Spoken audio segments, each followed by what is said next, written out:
Yun no. Ayan mga idol, may bago na naman tayong project. Ito, yung swing arms ng ating karag-karag, si YTX. Ayun no.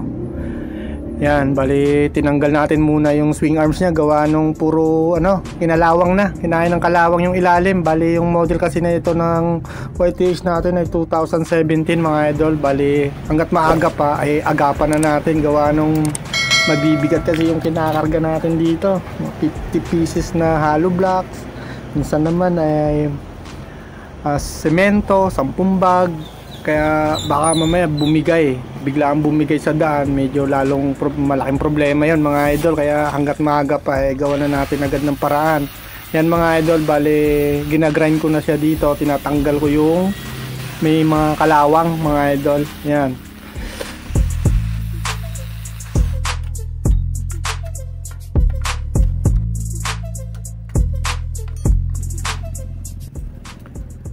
Ayan mga idol, bali natanggal na natin yung kinain ng kalawang. Ayan, kung mapapansin nyo talagang butas-butas na. Bali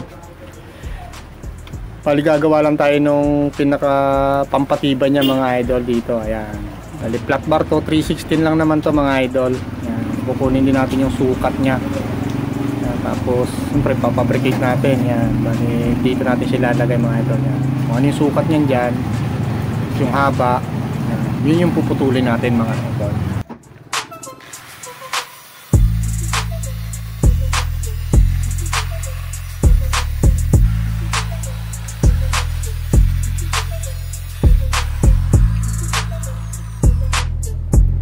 Yun no, bali nakat na natin mga idol. Bali dalawang ganyan mga idol yung gagawin natin. Bali kasi kabilaan yan Yan, bali dito sa harap yung isa, tapos yung isa sa likod yung ilalagay natin. Bali kabilaan bago tatapalan natin yung pinakagitna.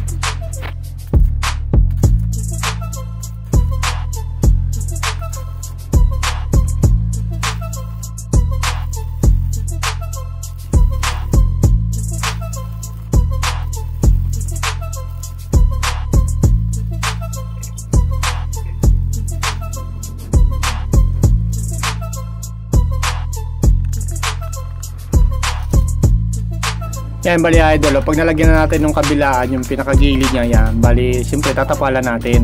Yan bali pukpukin natin para umayin yung flat bar mga idol. Yan, umayin dun sa pinaka, kasi hinugisan po natin yan bali pa slide parang ganon. Yan, bago welding.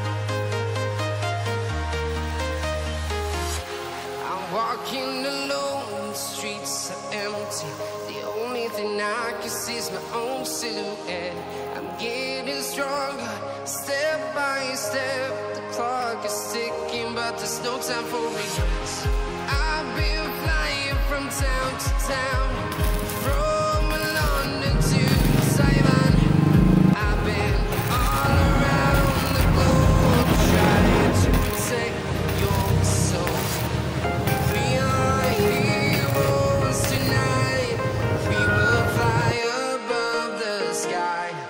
We are heroes tonight. Eh mga idol, bali ito naman sa kabila naman. Bali natapos na natin yung kabila. Bali ito naman yung sa kabila naman. Halimbawa yung sa kaliwa kanina yung umpisa natin, ngayon naman yung sa kanan, parang ganun mga idol. Yan, ganun lang din ulit. Paulit-ulit lang yan mga idol.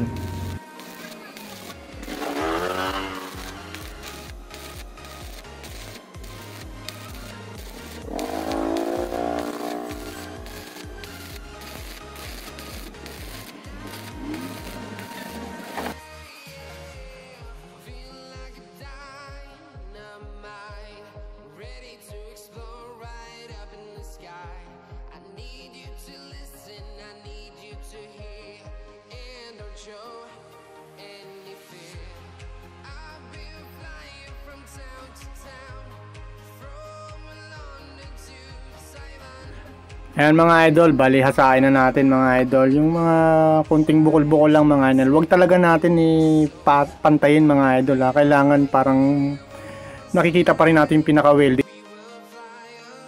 Kasi pag pinantay talaga natin, halimbawa yung pag-welding natin, pinantay natin, talagang nilinis natin, nawawalan kasi ng tibay yan mga idol.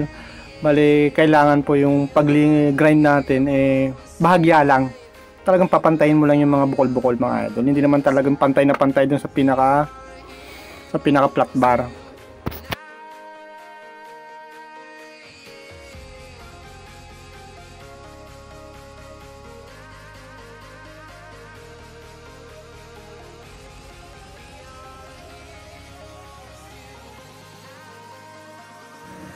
Kaya mga idol, bali nakabit na natin yung ating gulong. Bali ito yung swing arms na ginawa natin. Ayan, bali pininturahan natin ng itim mga idol. Yan. Siya nga pala mga idol, yung dito banda sa may likuran ng ating swing arms mga idol. Bali sukatin yung space na yan mga idol. Yan, mula doon, tapos dito sukatin nyo po. Kasi pag nainitan nyo na yan o na-welding nyo na yan, sumisikip po yan mga idol. Tapos pag binalik nyo, napakahirap ibalik mga idol. Kaya sukatin nyo, tapos bali lagyan nyo ng pinaka spacer nya, tapos ispat-ispatan nyo o kalangan nyo ng kahoy bago nyo i-welding o i-pole weld mga idol. Kasi pag binalik, napakasikip talaga mga idol. Yan, bali okay na yan mga idol, at ititest na lang natin yan. Salamat.